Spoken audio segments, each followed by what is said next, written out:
ఈ మధ్య కాలంలోనే ఎంతోమంది బుల్లితెర సెలబ్రిటీస్ పేరెంట్స్గా ప్రమోట్ అయ్యారు. త్వరలో మరికొంతమంది పేరెంట్హుడ్లోకి ఎంటర్ అవ్వబోతున్నారు. ఇప్పుడు ఈ లిస్టులోకి మరొక బుల్లితెర జంట కూడా చేరిపోయారు. వారు మరెవరో కాదు, మెరీనా, రోహిత్. అమెరికా అమ్మాయి సీరియల్తో మెరీనా బుల్లితెరకు పరిచయం అయ్యారు. ఆ తర్వాత బ్యాక్ టు బ్యాక్ సీరియల్స్తో అలరించిన ఆమె రోహిత్ని ప్రేమించి పెళ్లి చేసుకున్నారు. ఇద్దరూ కలిసి బిగ్ బాస్ ద్వారా కూడా ప్రేక్షకుల్ని బాగా అలరించారు. ఈ జంటకి మ్యారేజ్ అయ్యి 8 ఏళ్లు. పిల్లల కోసం ఎప్పటినుండో వెయిట్ చేస్తున్న వీరు ఈ మధ్యనే ప్రెగ్నెన్సీ అనౌన్స్ చేస్తూ గుడ్ న్యూస్ ని షేర్ చేసుకోవడంతో వారి ఫ్యాన్స్ కూడా ఫుల్ ఎగ్జైట్ అయ్యి వారి బేబీ కోసం వెయిట్ చేశారు. అయితే వాళ్ళ పర్సనల్ రీజన్స్ వల్ల ప్రెగ్నెన్సీని అలాగే బేబీ పుట్టిన విషయాన్ని కూడా చాలా లేట్ గా అనౌన్స్ చేశారు. ఈ కృష్ణాష్టమి రోజున తాము పేరెంట్స్ అయిన విషయాన్ని బయటికి వెల్లడిస్తూ తమ బేబీ ఫోటోని షేర్ చేసుకున్నారు.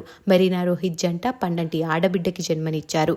పాపకి తెయరా సాహ్ని అని నామకరణం చేసినట్టు వెల్లడించారు. వారు షేర్ చేసిన ఫొటోస్ లో పాప తన క్యూట్నెస్ తో ఫిదా చేస్తోంది.